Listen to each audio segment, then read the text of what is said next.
Hello, Charger History. Today's lesson is going to be about the start of the Mayflower Compact. The other day, we talked about the social structure of the 13 colonies. Let's review before we get started.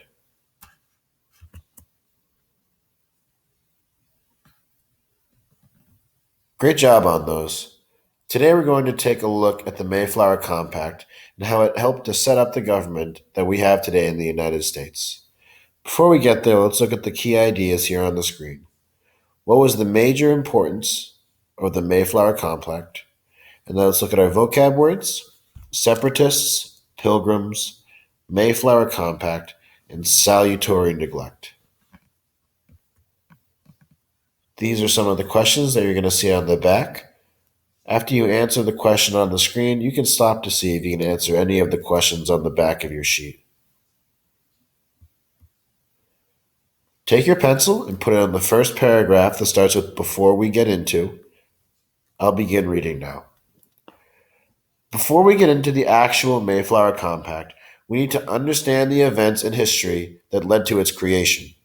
In 1616, John Smith wrote a book that brought the areas of what is now Connecticut, Maine, Massachusetts, New Hampshire, Rhode Island, and Vermont into the hearts and minds of those who lived in Europe. Among those we read in Smith's description of New England was a group of people who were living in Holland. These people were known as separatists because they had left or separated from the Church of England. During this time, everyone had to be a member of the Church of England or they weren't safe. So in 1608, these group of separatists relocated to Holland where they could follow their own religion safely. Great. In Holland, separatists had religious freedom, but they soon worried that the children would not learn English ways. So they decided to go to the Americas where they could live among the English colonists and still be able to follow their own religion. In time, these separatists would go on to be called pilgrims.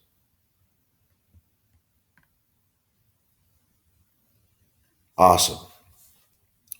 In 1620, the Virginia Company agreed to pay for the Pilgrim's voyage. In return, the colonists would send the company furs, fish, and lumber. In 1620, the Pilgrims set sail on North America on a ship called the Mayflower.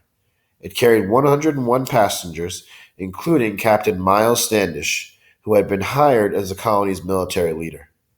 They had a long and troubled journey, and violent storms drove the ship off course, and the Pilgrims ended up far north of the lands governed by the Virginia Company.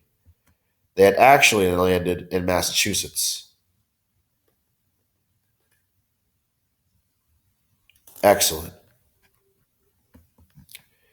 The people had landed in a place without a government, and in order to keep all the men aboard the Mayflower, they had to sign a compact or an agreement. This agreement became known as the Mayflower Compact.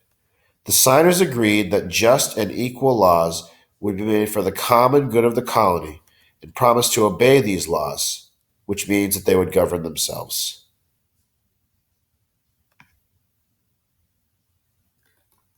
Excellent. At a time when monarchs or kings ruled, the idea of self rule or governing oneself was a very new idea. The Mayflower Compact gave everyone who signed it the right to share in the making of the laws. It also recognized the right of majority rule. Majority rule means that more than half of the people have to agree for a decision to be made. The Mayflower Compact was the first example of self rule and the majority rule in English colonies. Awesome. Today we're going to do a document analysis together to determine what the document is telling us. The document is written in an old form of English that we no longer use today. Once you are finished, you may close your Chromebooks and begin to look at the Mayflower Compact document your teacher has passed out.